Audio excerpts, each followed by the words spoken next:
Wali Kota Banjarmasin menyatakan kadang mempermasalahkan bila ibu kota Provinsi Kalimantan Selatan dipindahkan ke Banjarbaru.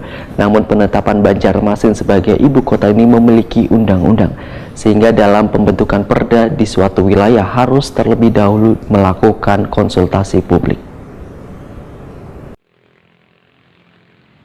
Rancangan Undang-Undang 7 Provinsi tentang Provinsi Sulawesi Selatan, Sulawesi Tengah, Sulawesi Tenggara, Sulawesi Utara, Kalimantan Timur, Kalimantan Selatan, dan Kalimantan Barat resmi disahkan menjadi undang-undang dalam rapat paripurna di DPR RI Selasa 15 Februari 2022. Sebelumnya, Menteri Dalam Negeri Tito Karnavian menyatakan 7 undang-undang provinsi yang telah disahkan bukan bertujuan membentuk daerah baru, namun dasar hukumnya masih mengacu pada regulasi lawas sehingga perlu diperbaharui dan disesuaikan dengan kondisi wilayah ini.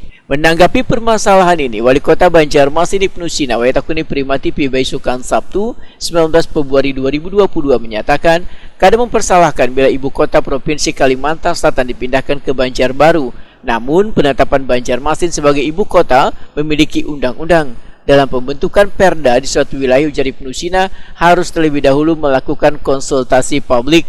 Sementara terkait dengan pemindahan ibu kota ini, belum ada pembicaraan ke pemerintah kota Banjarmasin. Jika ibu kota Provinsi Kalimantan Selatan dari Banjarmasin mau dipindahkan ke Banjarbaru, ujar Ibnu Sina, maka seberatan aturannya haruslah jelas dan bisa dipahami seberatan pihak, yaitu dengan melalui pengujian publik atau konsultasi publik dengan melibatkan warga.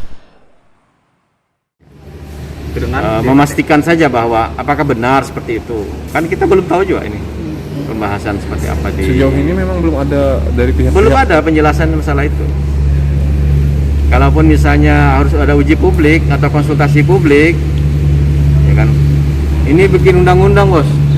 Kita perda aja ada konsultasi publik. Ya kan, tanya masyarakat ini aspirasi seperti apa. Ini kan membentuk undang-undang. Saya kira perlu diperjelas saja semua. Gak masalah lah. Saya kira itu hal yang biasa,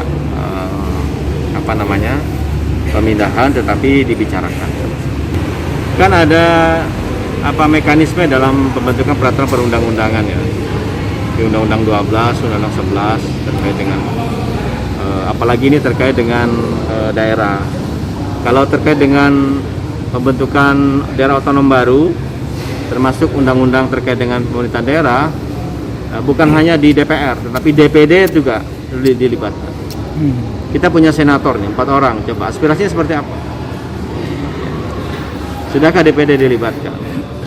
Ini kan di DPR, di DPR RI ya.